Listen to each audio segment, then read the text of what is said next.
সুপ্রিয় চাষি ভাই, আমরা অনেক ফসল করি।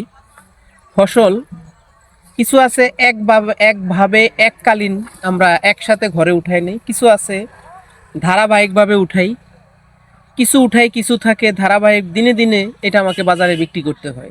আমাদের ফসলের বিভিন্ন ক্যাটাগরি আছে। যেমন আমি যদি বলি, বাঁধাকপি, ফুলকপি, কাঁচামরিচ ইত্যাদি ফসলগুলো আমাদের কিন্তু একবারে হারভেস্ট করতে পারি না আমরা। এটার ফলন নিতে হয় দিনে দিনে ধারাবাহিকভাবে।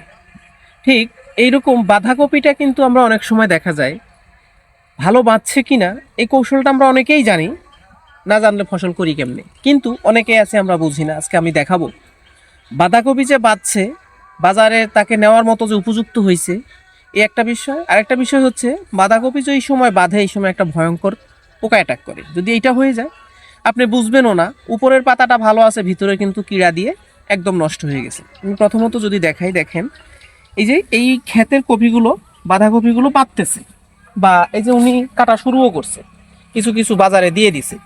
এই অবস্থায় দেখেন ফল ছিদ্রকারী পোকাটা কিন্তু যদি এইভাবে অ্যাটাক করে, এর ভিতরে কিন্তু ক্ষতিগ্রস্ত হয়ে যাবে। দেখছেন এই একটা পাতা, এই একটা পাতা, যদি বলে যে নিচেরটাও দেখছেন, সে কিন্তু ধারাবাহিকভাবে তার কাজ করতে করতে সে ভিতরে চলে গেছে। তাহলে আমরা এই সময় কিন্তু আমি বাজারেও দিচ্ছি।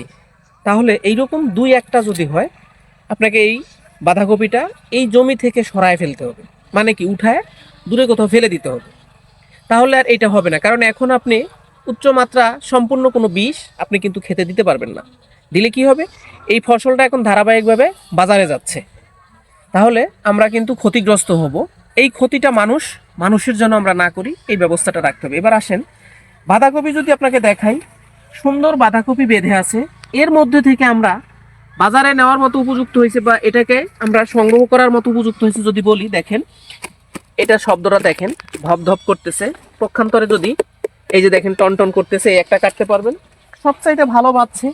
যদি বলি যে এটাও কিন্তু এখনো সময় হয় নাই, এই যে দেখেন এর পাতাটা কিন্তু চারপাশের একদম টান টান সুন্দর হয়েছে, এবং দেখছেন কত টনটনা।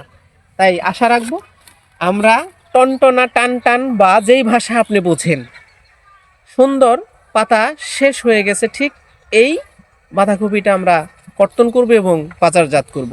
আশা রাখি আমার এই ভিডিও দেখে আপনার যদি কিঞ্চিত ভালো লাগে, তাতেই আমি ধন্য মনে করব নিজেকে। ধন্যবাদ।